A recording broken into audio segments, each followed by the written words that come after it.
Hello mga idol, mag-tricks tayo.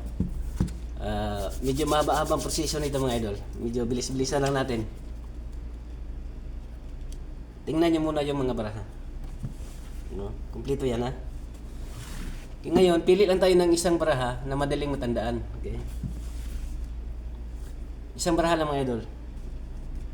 Ito. Itong alas mga idol, madali itong matandaan. Alas of clubs. Okay?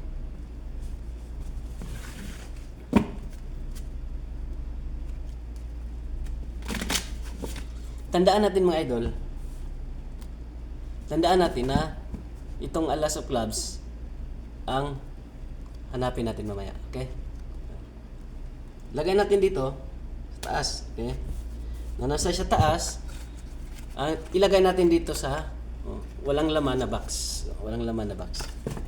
Dito natin ilagay yung alas na walang laman sa box ha. Dito lang ilagay. Okay?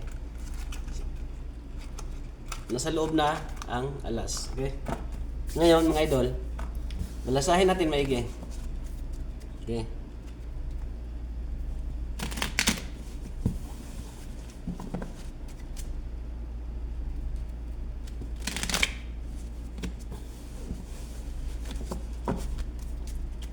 Ngayon, balasahin pa natin ng maigi mga idol. Okay?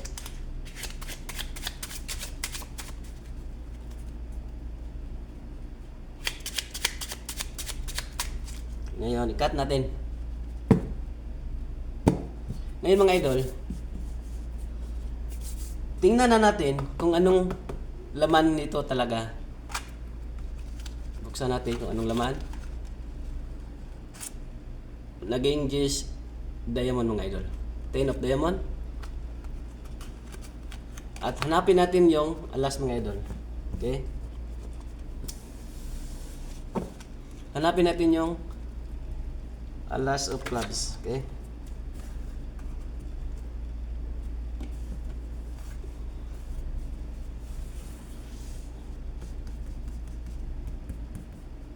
May nakataob mga idol, oh. May nakataob, di ba? Oh. Ito yung barahang alas of clubs. Siya lang ang nag-iba mga idol. Siya lang ang nakataob. Naka-face down. Okay, sa sunod naman ulit mga idol. At ito lang tricks natin. Sa sunod ulit.